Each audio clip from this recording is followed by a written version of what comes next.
Welcome to the Universal Studio Tour. I'm Jimmy Fallon. I'll be making sure that you get through this experience in one piece. You've got the very best guide. Emily. And the greatest driver. Juan. You're the best. I love it. Emily.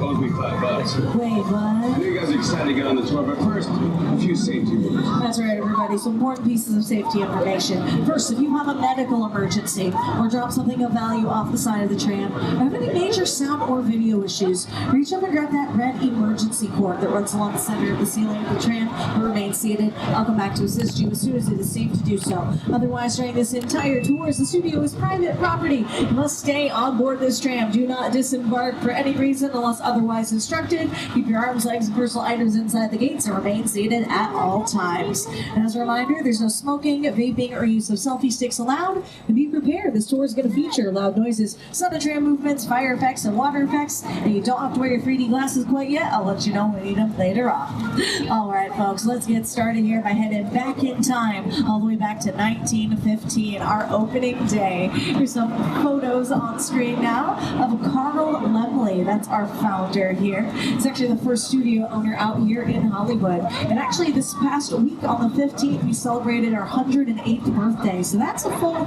century of filmmaking behind us. Made thousands of movies and TV shows, like our classic monster films, all the way to modern favorites like Jurassic Park and Jurassic World, all the way up to animated features like Despicable Me and the Minions. And they're made by our friends at Illumination Entertainment. And Illumination is actually coming out with a brand new movie. Features two pretty familiar brothers, though. I want to show you a little sneak peek at the Super Mario Brothers movie.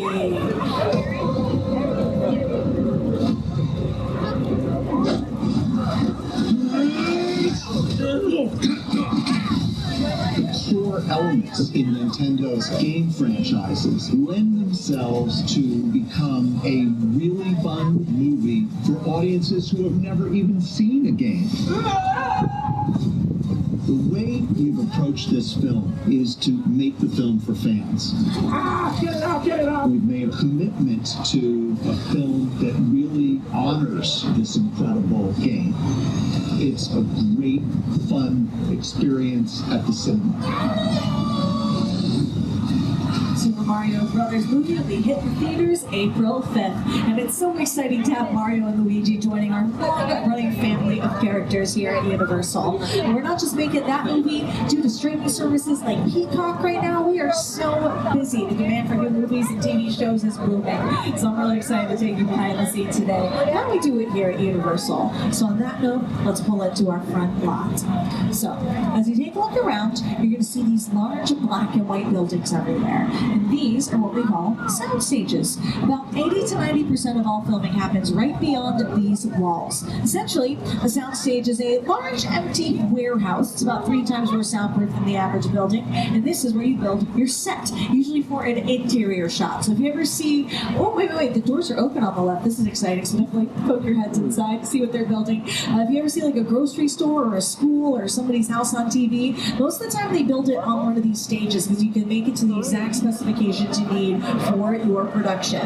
Some of the shows that do film over here on our left-hand side include the Kelly Clarkson Show. That's our talk show that has quite the array of celebrity guest stars. And we have some of our own home-based stars like Gene Smart in Hacks. We've got the very funny Nicole Byer in Grand Crew, as well as Jabari Banks in Bel Air. And Bel Air is a more dramatic retelling of the classic 90s sitcom, The Fresh Prince of Bel Air. So if you're a fan of the original, definitely check out the new one that streams exclusively on Peacock. Season 2 just dropped. As you come around the corner, keep your eyes on the left-hand side. You're actually see one of our largest sound stages, and that's home to some big budget movies like Jurassic Park. This is where they did the scene where the Jeep's up in the tree and it comes crashing down. Also home to the Grinch on Mount Crumpet in Dr. Seuss's How the Grinch Stole Christmas. This is where they built his lair where he lived. Starred Jim Carrey as the Grinch. It was directed by Ron Howard, who also did another film here, which was Apollo 13. Take a look on screen to see how they brought the mission control sequences to life on this stage. Formerly Stage 21, they renumbered over the summer. Realism was an essential element for Apollo 13. After all, we were recreating an important moment in American history, a moment many Americans witnessed on television. We thought about filming in Houston, Texas, where the original control room for the Apollo mission still exists. Unfortunately, Unfortunately, NASA's engineers didn't have filmmaking in mind when they built Mission Control. Since there was no room for the elaborate camera cranes and tracks we needed for the shots, we had to build our own Mission Control. I'm gonna pause the video right there just so you can see what can be built on a soundstage. Looks realistic. It's all just temporary materials. They'll take it down at the end of filming to make room for the next movie or show. And in fact, if you take a look at your left-hand side, you can actually see some set pieces that are waiting to go into the stages. They're covered underneath some tarps, of course, to keep them protected from the elements. But this kind of goes to show we're always in transition here, always working on new shows. Everything's coming in and out. We actually have a brand new show that's not even out yet. We're still working on, called Ted, starring the voice talents of the very funny Seth MacFarlane as this guy on the left is Ted the Bear himself, cheersing us in celebration of his new TV series, as he is the big star after all. It will be head to Peacock a little bit later this year. Behind Ted on the left, these little brown buildings are called the production bungalows. In the early days of the studio, they served as private dressing rooms, what were called contract players. Big name stars like Doris Day and Rock Hudson, who were only allowed to work exclusively with one studio at a time. So the incentive to stay with Universal as your home base was to have this little bungalow that served as a home away from home while they were working. But nowadays, this area is home to other production companies like Dwayne "The Rock" Johnson's. On the left, you can actually see some of their personalized parking spaces for their offices.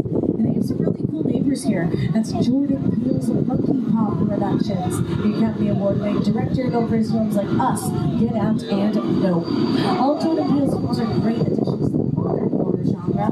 We've got a classic horror director here, too. Keep your eyes on the left of bungalow number 5195, that silhouette next to it, former offices of Alfred and Hitchcock. You said he could move into that office. I said, no, I can never be in Hitchcock's office. That should be a driving. How do you think? Very exciting. Just to know that he was there and walk by and know he was in that office. Well, Hitchcock's, of course, known for films like Psycho and The Birds. He had a TV series that was here on the lot called Alfred and Hitchcock Presents. And their set for that show was like a little neighborhood. They had them actually built up behind those bungalows there. Those houses have since been moved to other parts of our lot. And so what we got now is we got the big city set. So we're about to pull into our backlot. Keep your eyes on the left-hand side. You're going to see a large-scale city where they are working on American Ninja Warrior's obstacle course. It's been in progress the last few days, so I'm not quite sure what we're going to see today. It's my first tour of the day, but exciting stuff. I do want to show you on screen what the Metropolitan sets look like, particularly from our friend Jimmy Fallon, our co-host of the tour, because these sets are based on New York, and that's where he got his start. Hey everyone, here's Jimmy as we go by, and see if you see any ninjas as we go. Saturday Night Live. This is actually my old neighborhood. What's got mugged over there? Ooh. That old woman.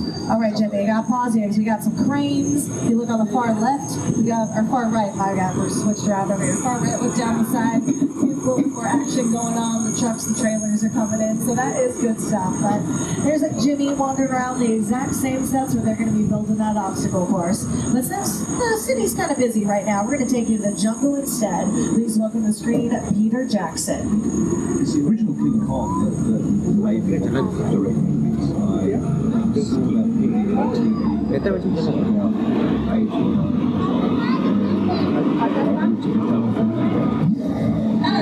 I like films that just take you away from your real life and sweep you up to the edge. Oh, you guys better be ready for adventure. So have those 3D glasses ready. Secure any loose belongings you have with you. And make sure you turn off that flash photography to not scare our monsters. And of course, remain seated as we go to Skull Island.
some of that jungle mist in there. Maybe a little more than this.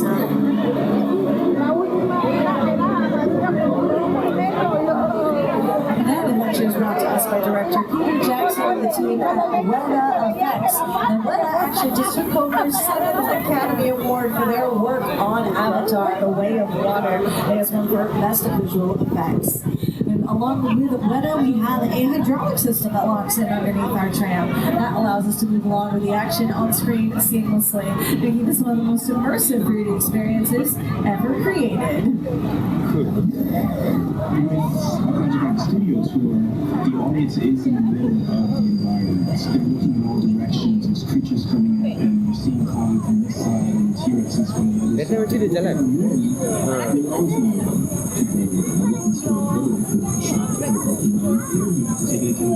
I don't know whether it's there or it's in front. Also, one of the things about this, a lot of times the movies that we are working on, there's no cuts because it's one giant shot and it's train driving around from Skull Island is where the camera's from. This one represents where the screen is 10 meters away. We shoot a creation about 50 minutes of a feature film. Then have visual information, then number of pixels, because then you're going to know what it is. It's a hell of a long way.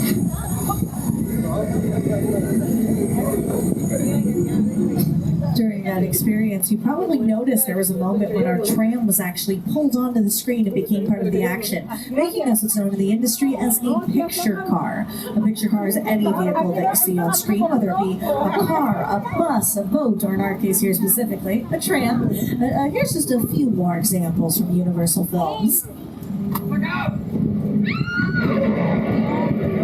Yikes.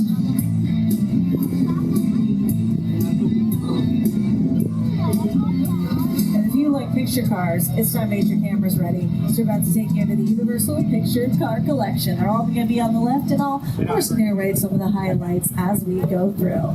All right, first we got the Yellow Deuce Coupe from American Graffiti. The film was directed by George Lucas before going on to Star Wars fame, and also starred a young Ron Howard, who became a pretty prominent director himself.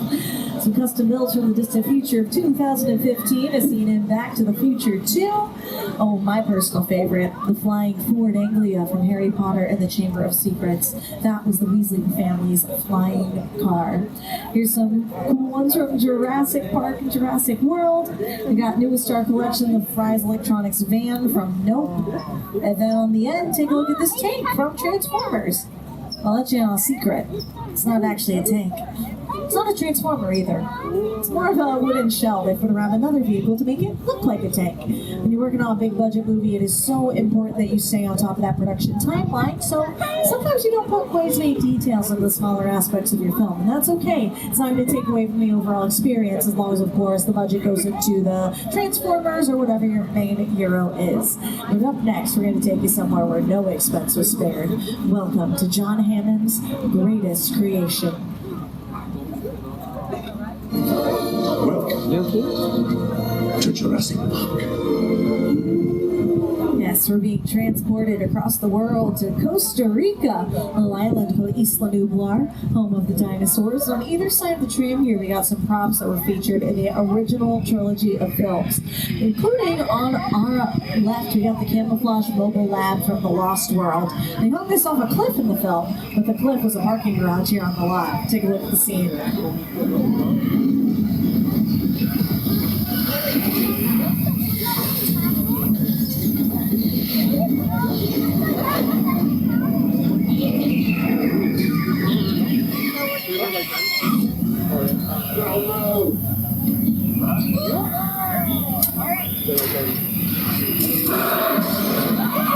Watch out for the Allosaurus!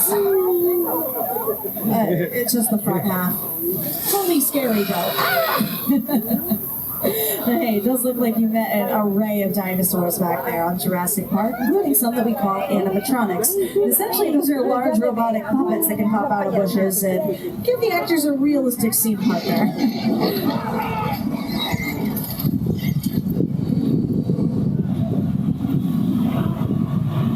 They're brought brought to us by an incredible team of engineers, puppeteers, and of course our special effects department. Special effects are integral to the world of filmmaking because they create anything that we don't have on hand to tell our stories, from dinosaurs to explosions to doing something a little different, like changing the weather. So welcome to our old Mexico sets where our special effects team is bringing us a storm. Of course, remain seated for our entire weather demonstration. Alright, we got some speakers hidden away in the building to represent thunder, some strobe effects for lightning, and the best technology in the business to create rain. You want to know what that is? Right there. That's a sprinkler. If anybody's filming this rain right now, you might notice that it doesn't show up on your camera the same way it does to the naked eye. And that's because rain is translucent, making it pretty difficult for the camera to pick up in the first place. So, to make this work in a movie, you have to light it very specifically and then use a lot of it. So this torrential downpour we got going on here, it's more of a romantic drizzle on screen. Oh, our special effects team, they are so good at what they do. They can make more than just rain. They're trying to show off a little bit, so maybe I recommend take a couple of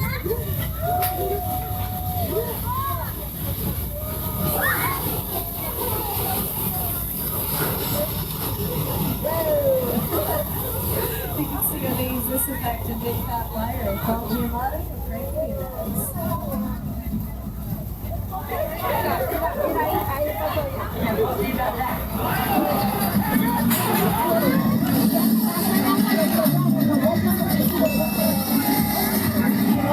There he goes.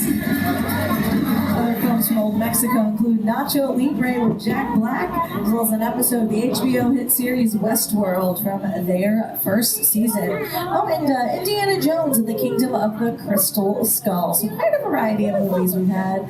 And also other locations. It hasn't just been Mexico. It actually was used as China as well in an HBO series or an HBO episode of Westworld. So quite a variety. Old Mexico is really, really cool because it actually transitions into the Old West too. If you kind of keep scrolling through those seats, you go from Mexico all the way across the border to our old Western town. And that's actually where the New York Film Academy is working right now. So who knows, maybe the next big director is among them. They're working on their short films at the beginning part of their career. And this little Western town is still used today, even though it was originally created for the silent film era. We've had new shows like Angeline with Emmy Rossum. We've had Quantum Leap with Raymond Lee. They've gone here a couple times this season. They did an episode where they went back to the 1800s, and to make it look even more old-timey, where the tram is now, they put dirt all over the road, so to really make it look like we went back in time. They also used some special effects too, to make this look like a town in the middle of the desert. So even though we were just in the flash flood section on the show, when they panned out, it looked like they were in the middle of the desert. They made it look like mesas and stuff in the distance. So definitely check out episode 6 of Quantum Leap. You can catch that on NBC as well as Peacock. And that show is great. If you're a fan of like the studio tour, you can really see how they turn it into so many different cities. It really is a backlot bingo kind of show. But before we head into the Old West ourselves, I do kind of want to show you a little funny time that our friend of the tour, Jimmy Fallon, has done here. So as we roll into town, you can see kind of a preview of what we're doing.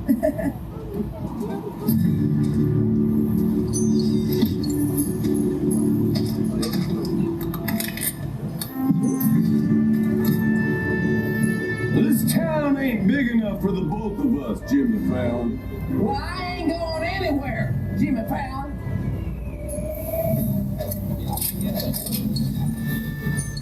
Now look here. Nice folks in this tram don't want no trouble. They just want to check out 6 Points, one of the oldest sets on the Universal. I hear this is where John Wayne and Jimmy Stewart shot a few of their westerns. That's right. That's where I aim to shoot you. Looks like we got ourselves a Mexican standoff. Lucky shot. I want to see you mount up and get out of town while the getting's good. All right. Well, I'll see you again, Fallon. Oh, you can count on it, Fallon.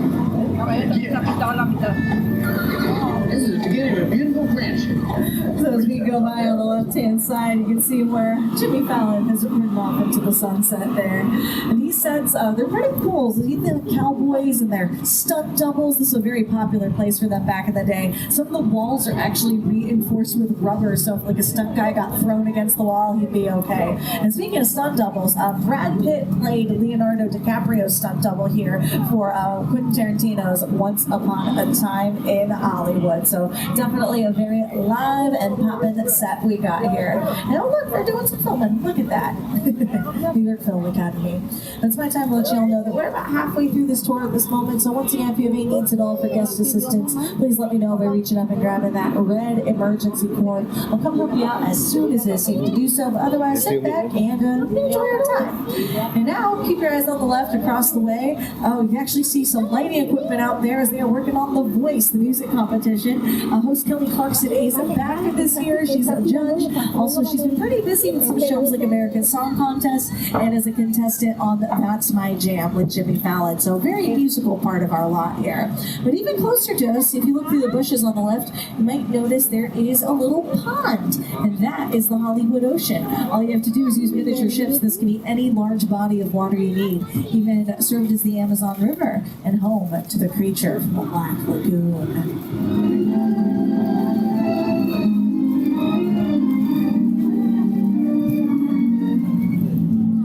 Oh, but that's not the only monster to call Universal home. We're now approaching an area of our lot that we call Little Europe.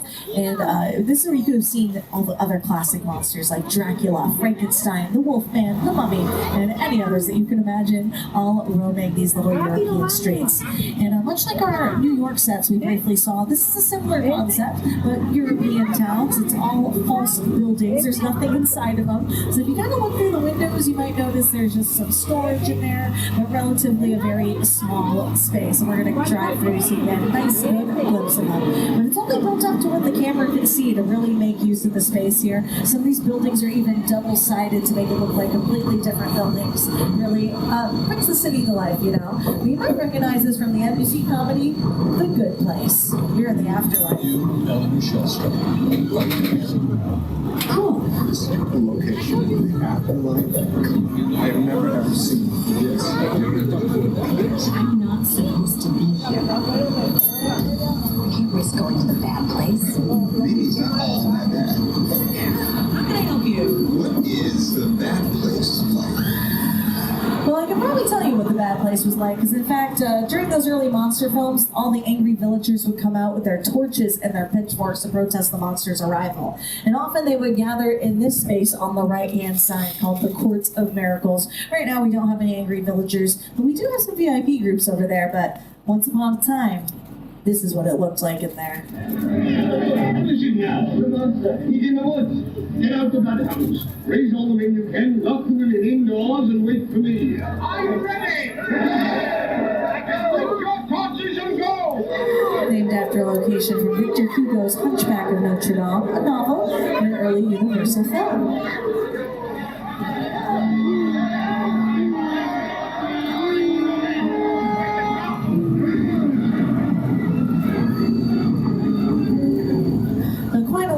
Villagers, that's for sure. And they had a lot to run from. Not only did they have Frankenstein, they actually had two different Draculas. The American version played by Bela Lugosi and the Spanish one played by Carlos Valaria. And they actually filmed the American version during the day, and then at night would just switch over the actors and the costumes and the crews, use the exact same set pieces and everything for the Spanish version. And in fact, Universal was one of the first studios in Hollywood to use electric lighting, which allowed us to film at nighttime when needed. But you know what?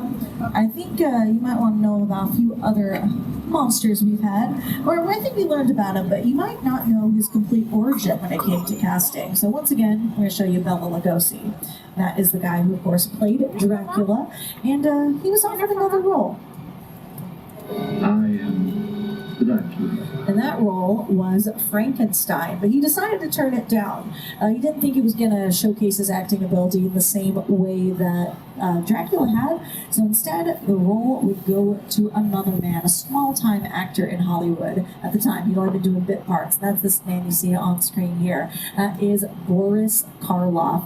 And I guess you'd say he had a successful career, but he definitely wasn't a star at the time. He was actually doing a play when the director of the film approached him and offered him the role that would change his life forever. On screen next to him, you can see the legendary makeup designer Jack Pierce holding a bust of Karloff's face. It was a custom mold they made to make all of the prosthetic makeup that they would go onto him. So I'm going to roll the footage a little more so you can see that special effects makeup going on. It's pretty incredible what they were able to do.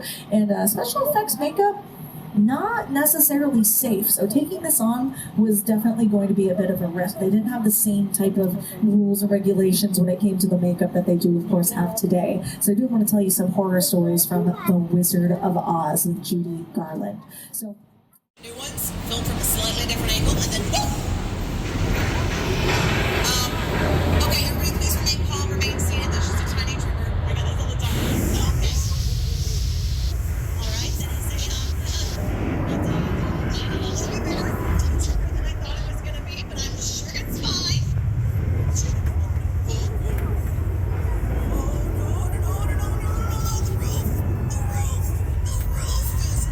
fire. I'm afraid the roof is on fire. Okay. Town actually got its name 6 points. It's supposed to look like 6 different cities. During the silent film era, you can actually film 6 different movies at the same time as well.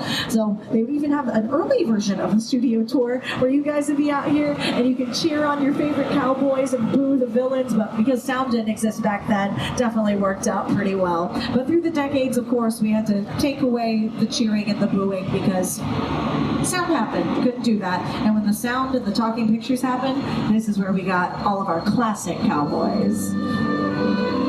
John Wayne, Jimmy Stewart, Clint Eastwood, many more.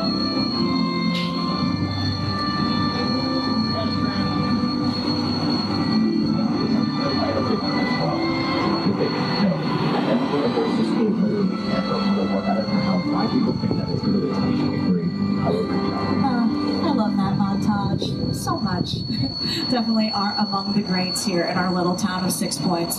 We haven't just had famous actors, we've had incredible directors as well, including one who really started as an unknown, like most people did, but would end up becoming one of the most influential directors in Hollywood, and that was, of course, Steven Spielberg. And the movie that put him on the map was Jaws. Right now, our Jaws Ambi Island is doing some refurbishment right now, but this is actually a fun time to kind of see the behind the scenes. Our friend Bruce the Shark is out there saying hi. He is a land shark today.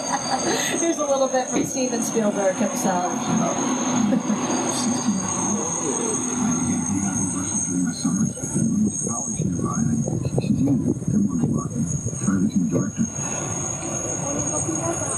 Universal Studios is my birthplace. This is a place I consider my first home, and I love it here. And I keep coming back. Some of his early films, but he did say he thinks Universal is like his first home. And in fact, the area we're in now is where many other characters call home. On our right, this is the Chicken Ranch. It's been seen in many films like Shout with John Travolta and Dolly Parton's Best Little Whorehouse in Texas. Swinging over to the left, we have some more houses here. Great place for insurance commercials, because you can mess up any of these houses because they're not real. Set it on fire, break a window, really whatever you need to do. It's all good here. Home to music videos like Smash Mouth's All-Star and new TV shows like Never Have I Ever.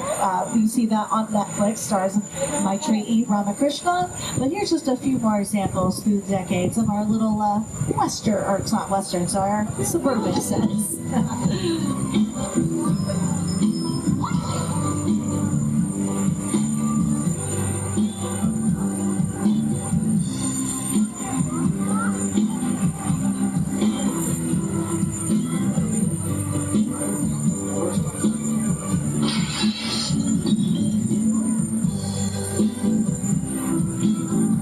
Otherwise a quaint and cozy and very safe little neighborhood. And speaking of safety, it's time for my final safety spiel. We're about 15 minutes now from returning back to the park, but once again, if you have any needs for guest assistance, can't wait to use the restroom, let me know. By grabbing that red cord, I'll come help you out. Anyways, back to the fun stuff. We got some more picture cars waiting for you, this time on the right. Many are from the Fast and Furious franchise.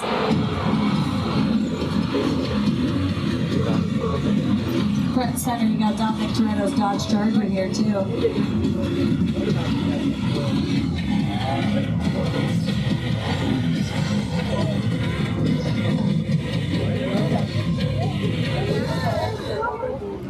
Yeah. Anyone catch an imposter in this group of cars, though? It's pretty hard to tell. There's a little yellow sports car that was in there. You might actually see it on the far right, and that is Bumblebee from Transformers. Next to a Decepticon police car, it looks like. So very, very odd. But, you know, Bumblebee, he wants to be with all the fast cars, all that action, just wants to be part of the family, you know. And that's actually pretty appropriate because they're parked behind a little family-owned establishment, in fact. Anybody know what that place is? Oh, I think some people know what it is, or for some of you who don't, just give you a few hints. It doesn't have the greatest reviews because there's a dark, stormy night, a lady turned off the road, kind of just looking for a place to stay, and unfortunately, she was never seen again. Because these events took place at the Bates Motel, a location from Alfred Hitchcock's Psycho. So before we take it all in, let's take a little sneak peek here. Star Janet Leigh as Marianne Crane, mother of Oscar Award winner Jamie Lee Curtis. We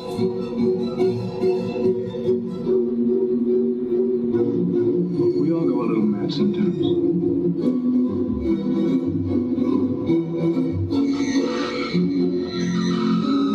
Also starred Anthony Perkins as Norman Bates, and Alfred Hitchcock, he really scared a lot of people with this film. My dad tells a story of my grandparents coming home from the movie theater being pretty unsettled by what they saw, because there was like a lot more censorship laws back then, certain things that you just couldn't show in the movies, and to really like sell how intense like this story was. Oh, Alfred Hitchcock, not only an incredible director, also a master of marketing, particularly in big cities like Los Angeles, Chicago, and New York. He decided to sell Hit Psycho as a special event. Back then, people didn't really pre-purchase tickets to movies. They didn't line up in advance for them. But Hitchcock was like, oh, this is a show. This is a treat, and I want you to be here for every last minute of it. So he made everybody stand in special lines to pre-purchase their tickets, get into the movie theater, get all settled in, and he said you weren't allowed to leave. Some of the theaters actually hired extra security, or at least people dressed in police costumes just to kind of sell that effect. And some took it a little too far, and they actually locked the doors behind the people in the movie theater. And some people wanted to leave because they did not like what they were seeing on screen. So definitely not something you could do today, but all in a good way of telling stories, I guess, in Hitchcock's idea. But here we are now. We've arrived at the Bates Motel, and oh, looks like that's Norman Bates. That's the guy who runs this place. You know, spring break, after all, I'm sure he is really looking to just get this place all kind of set up and ready. So let me tell you a little bit more about Psycho while we're here. An iconic scene in this film. A pretty disturbing one for some viewers of the time is, of course, the shower scene, if you know what I mean. This is where our poor Marianne Crane is stabbed to death. And, oh... You know, I think he went a little further in the story than I was willing to tell you right now. Well, as you can see, she did not survive that stabbing in the shower. Oh, hi, Norman. You know what? We're on our way. Oh, we gotta go. What? Norman, it is like 1 o'clock on a Thursday. Broad daylight. Serial killer 101. Wait for the sun to go down. Ah! Okay, sorry, did not mean to insult your skill set. I obviously do not know how that works. Yikes. What a psycho, am I right? Ooh. Okay, well, look, Luckily, we narrowly escaped there, but we're not completely done yet because his mother is really overprotective and she really doesn't like anybody saying bad things about her son. And she's been sitting up there in the window since 1960, and she definitely heard me, so I'm in trouble. The tour's only been here since 1964, so extra yikes. But where we are now, I think it's definitely scary than Gorman's mother up there. Welcome to one of the most elaborate sets ever created for film. This is the crash site from Steven Spielberg's War of the Worlds. It features thousands of pieces of debris to make this look like the aftermath of an alien invasion of Bayonne, New Jersey. And maybe most impressive out of all of this debris is one really big piece. So big, in fact, they had to chop it up into a few sections. And that's the remnants of this real Boeing 747 airplane. Yeah, it's a real plane. Quite the sight. Take a look and see how it became a movie star here.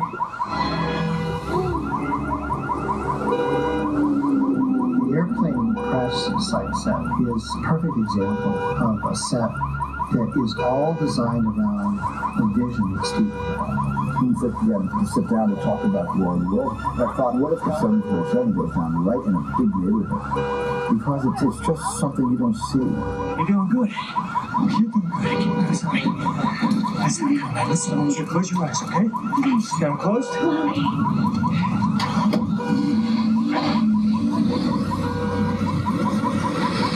Bobby, get in. Get in.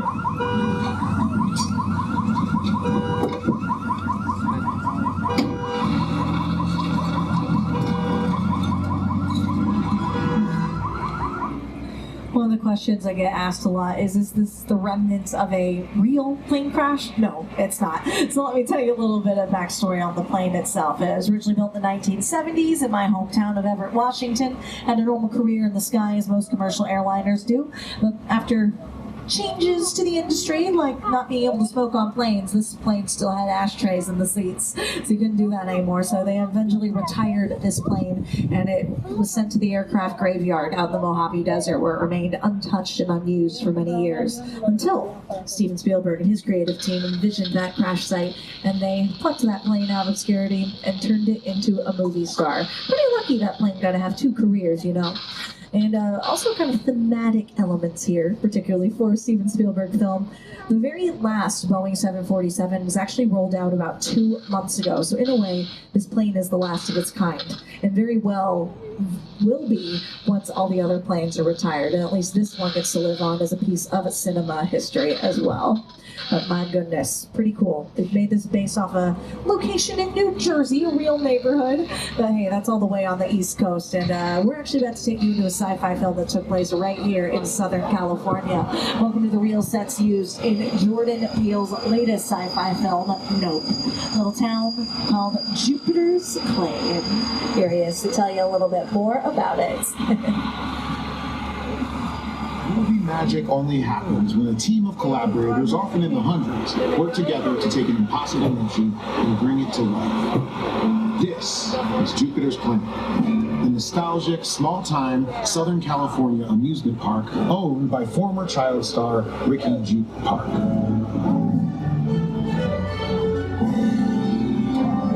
Over there, look into the winking room and have your picture taken just like the kids in that old 90s movie Kid Sheriff. That's what this whole place is loosely based on. Remember that one? No?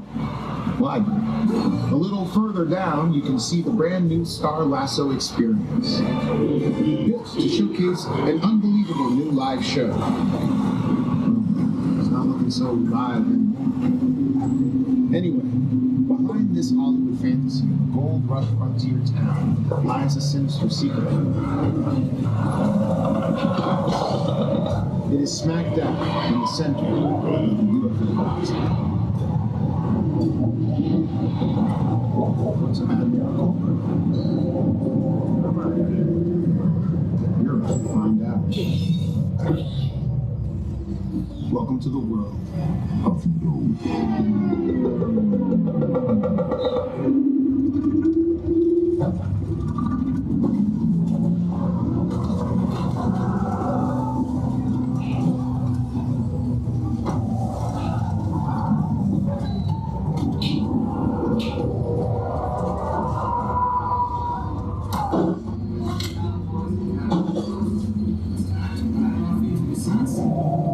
Ooh, that was really ominous there. I think we just narrowly escaped some extraterrestrial activity that definitely wasn't our Reese's Pieces loving friend E.T., that's for sure. Ooh. I think it's going to be in our best interest to get back to the park as fast as we possibly can. Maybe with the help of some pretty furious friends who also care about family. If you catch my drift. Tokyo drift. This is a secure line. Who are you? I'll tell you who I am, boy. I'm the reason bad guys use a nightlight. I'm the reason the boogeyman begs his mama to look under his bed. And I'm the reason you just lost control of this whole operation. Oh, okay. Things have escalated quickly. That's Agent Luke Hobbs, and if he is upset, something's about to go down. So let's bring in some reinforcements. Hey, Roman, I got about 170 people. We gotta be stashed pronto. Can you help us? Excellent. Okay, everybody. I'm gonna bring my friend Roman Pierce online. Say hello. My name is Roman Pierce. Pleased to meet you. Buddy Hobbs asked us to stash you in Shaw for a while. So we brought you in our secret spot. Alright, look guys, we're gonna keep Shaw from finding you, but to keep you safe, we need your help. We don't want the syndicate tracking us here, so put away your cameras and turn off your cell phones. One flash or one ringtone could give us away. I need y'all to take this real serious. Okay, pull into the next bay and we'll meet you. All right, everybody. What happens next? Just roll with it, okay? Roman, we're heading in. What you got for us? Whoa!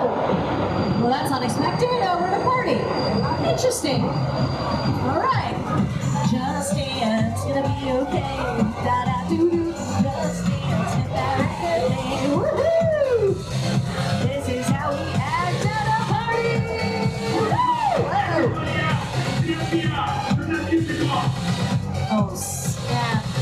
The FBI's here. Well, this just got serious.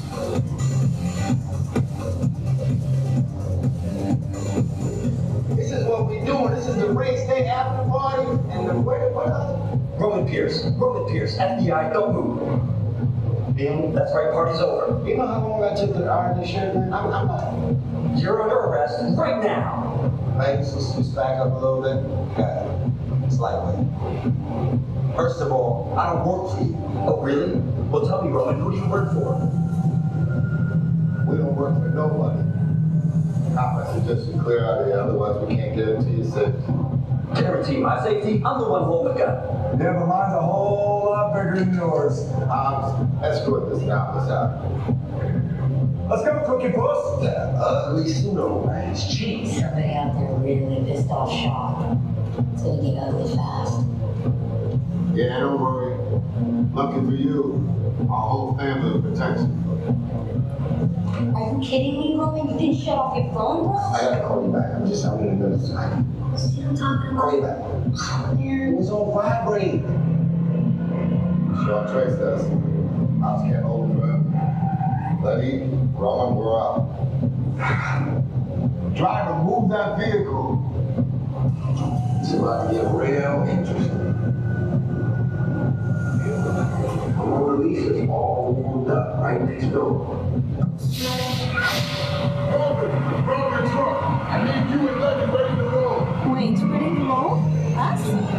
This train could only go 9 miles an hour. How's that supposed to work? Uh-oh. Oh, wait. Looks like Hobbs is patching in some instructions. That says that everyone put on their 3D glasses.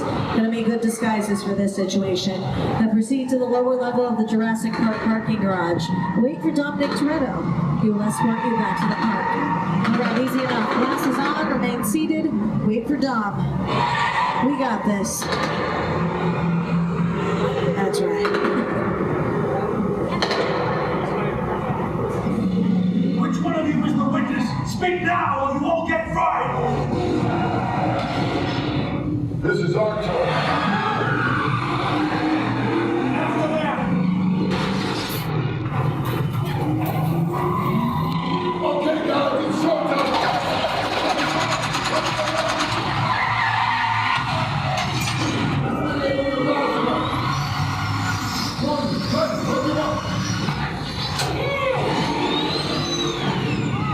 I got the bull by the horn! Now we're moving. Look out!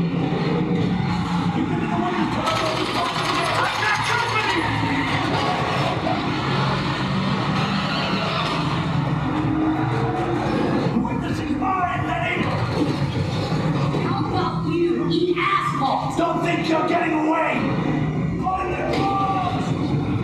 Way to go, baby. Drone climbing up the missile shot. Not gonna happen. Don't worry, I got this.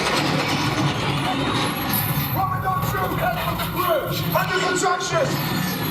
Everybody hold on. Hit the nitrous. Roger, down.